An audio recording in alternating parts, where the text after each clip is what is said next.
Benjamin hopes inhabits worlds where umbrellas are wands, watches trap souls, and nothing else is quite what it seems.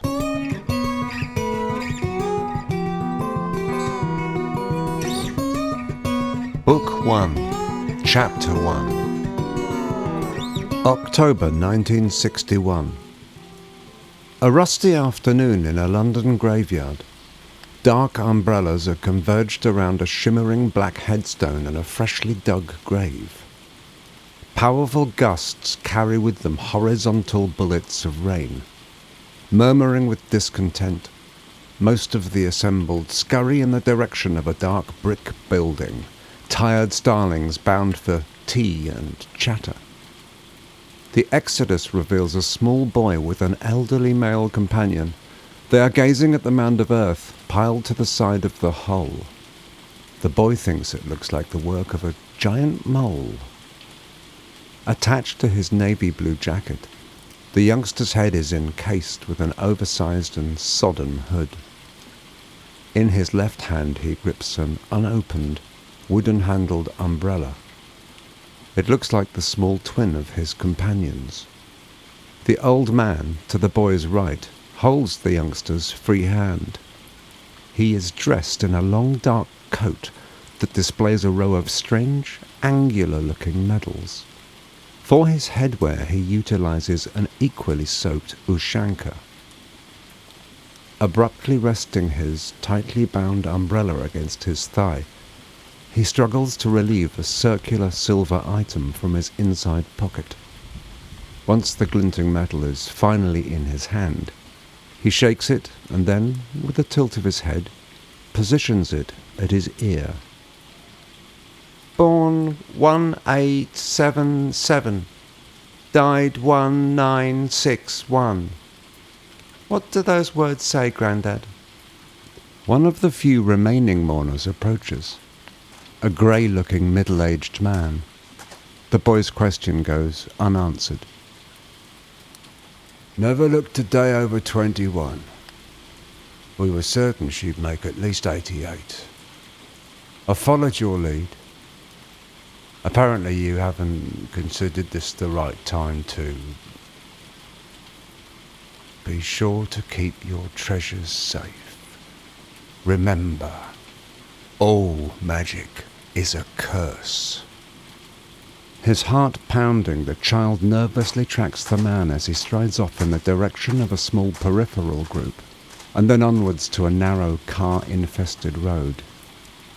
The boy's companion's reactions are limited to the swift replacing of his shiny trinket, the firmer gripping at his umbrella's dark handle, and the murmuring of the words, "And evil never sleeps." The latter apparently intended to go unheard by the boy. Carefully letting go of the hand in his, the old man scratches at his wet snout. The boy mirrors his actions.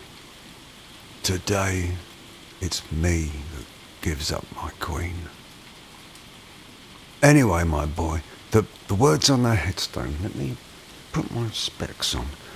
Once again releasing the crook in his right hand, the old man's fingers dip in and out of various pockets until a hard, faded blue case is tugged from its cotton handkerchief nest. He tries to open it slowly, but it springs wide, sending a sweet wrapper airborne. Managing to salvage the eyewear, he slips the translucent arms over his ears and lowers the frame to its bony resting place. They say nothing ever happened. Why does it say that? Tears form in the corners of the old man's eyes.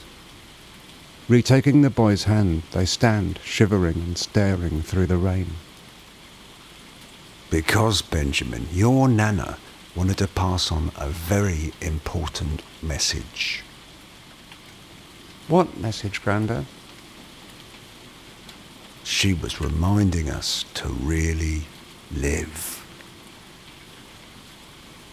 Now it is the boy's hand that pushes deep inside his coat's pockets. His heart almost stops beating.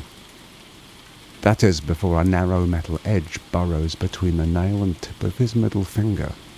Managing a brief smile, the boy notices the escaped rapper has been brought to a halt by his shoe. I know one thing for sure. Nana would have told us off for being litterbugs. The child lifts his coat, forcing the soggy paper into a trouser pocket. Having accomplished his good deed, he sends his hand back in the direction of his older companion, soon comforted by the warmth of a reciprocal squeeze. Despite the setting and the wind and rain, the boy now seems at ease. That is until he spots a bedraggled fox, seeking refuge behind a gnarled old oak tree. Just before the animal disappears, it glances back in his direction. He shivers as he feels the sensation of something electric winding its way up from his feet towards the tip of his head. Gripping the old man's hand more tightly, he shuts his eyes, silently mouthing the words, "Please don't leave me." Choking back his own tears, the old man looks down again at the boy. You're one of the good ones, Benjamin. The one on whom we must all pin our hopes.